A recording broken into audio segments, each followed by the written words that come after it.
लोंढे हां प्रांत ऑफिसला सुपरवायझर होतो. हां नवीनच लागलो, हां. पण इकडे माझी घरी बापाने सुपारी फोडीन तिथे इथे मग तुम्हाला ती बायको आवडली नव्हती का? ना ऐकतं खरं हां हां पुढं. आणि मग मला पत्र आलं हां का चिरंजीव बनशी याच अनेक उत्तम आशीर्वाद कारणे हां मी फार आजारी पडलेलो आहे.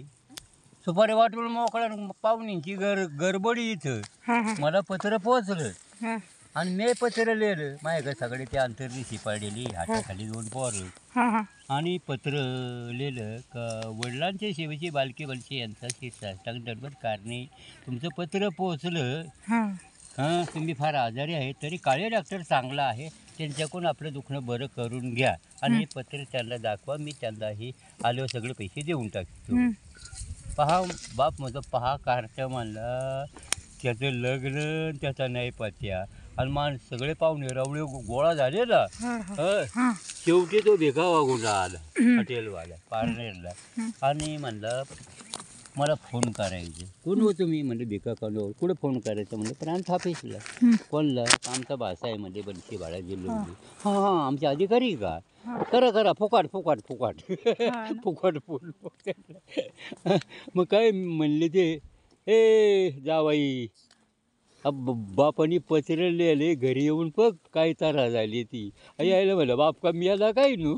अरे पहिली जुन्नर गाडी होती हां म्हणजे नगरला ती 1 वाजता लागायची हां आणि इथं 3 वाजता यायची म्हणजे ठेके खात सुपा मार्ग. हां आणि ती गाडी माझी हुकली तिकडून टांग्याने आलो पर्यंत थबीत पार खालती हां टांग्याने आलो. टांग्यावाल्याला मी 5 रुपये दिले.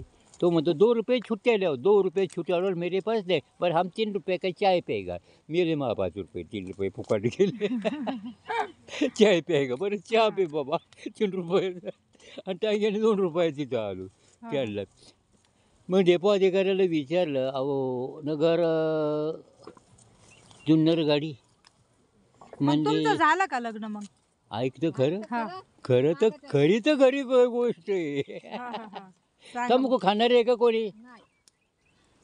आणि मग आता म्हणले कुठे जायचं म्हणजे कानूर पाठवलं. अहो ह्या काय ढवळपुरी गाडी उभीची वया ढवळपुरी. मग त्या मार्गे आलो ह्या मार्गे न येताना पारनेर ही टाकळी मार्गेने आलो.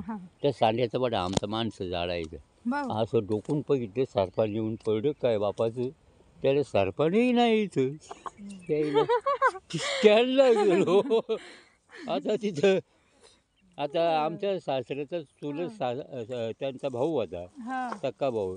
तो याच्यावर हे होता म्हणजे एस टी गाडीवर हमाल होता. मला जावाई काय गडबड नका सावकाश उतरा त्याला. आता त्याचा मुलगा माझ्याकडे शाळेत होता मला जावायचं म्हणत होते आणि पर्वतीचा करंबोली पण उतरलं. आता मला पहिलं कोण वाजत तरी सांगायला गेलं.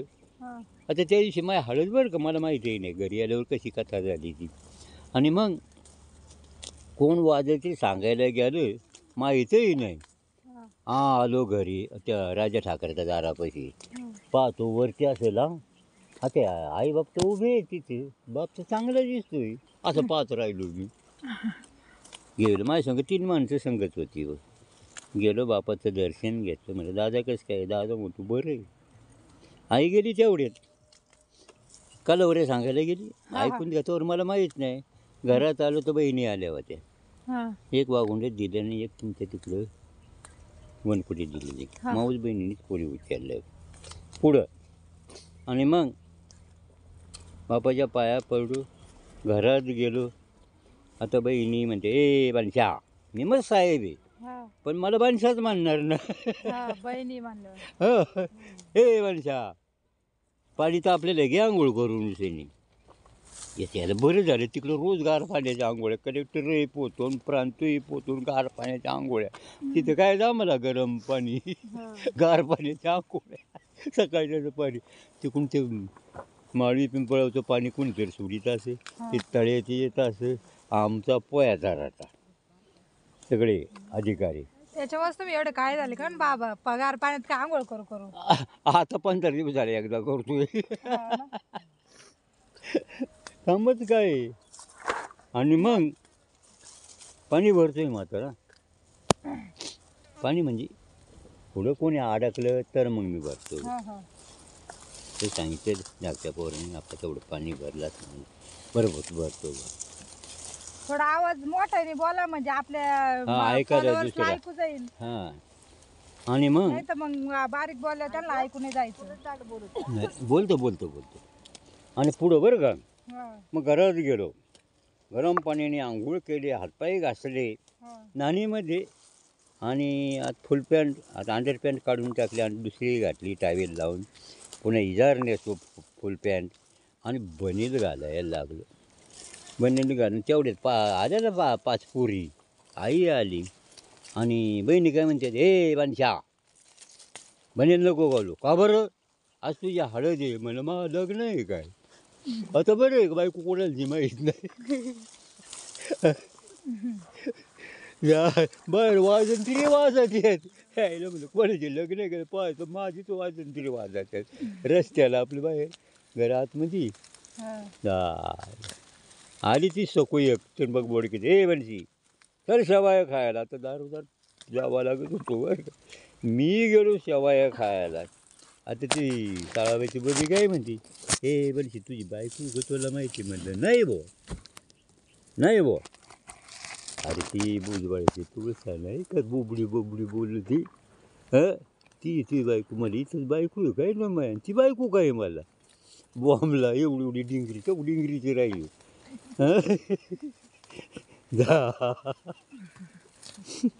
झालं संध्याकाळी लग्न लावून घेतलं. लग्न लागलं सगळं झालं. मग पुढं मग आता बापाला म्हणलं काय रे दादा ही बायको का मला. त्याला पोर नाही व्हायचं काय बापदम द्यायचं मला. हा. बाप येईल आणि आई तशीच होती दमदाची देणार. बर शेवटी याला पोरं झाले नाहीत. शेवटी आमच्या तपासणी केल्या. तिला मूल होणार नाही, गर्भपिशीमध्ये दोष. हा. आणि मग तेतकर बाईंनी काही सांगितलं, भाऊ दुसरी बायको कर देखील तुला. नाही पहिलीला नाही झालं काही. नाही झाली ते किती आहे. हा का? हा तुम्हाला नजर आणि पडली. नंतरची ती वारली का? ती मागची वारली. तिला किती मुलं झाले? तिला 2 मुलं आणि 3 मुली. हा का? एक मुलगी वारली माझी हा का? धाकटी वारली. ह्या सोना आपाप आलेच बरं का मला. आपाप कन्यादान लग्न करून दिली. तिकडेच पोरं पहिले तिकडेच वेली केल्या मुलं. आयत्या गाड्या आल्या तर मला. एक म्हणजे तालुक्यातली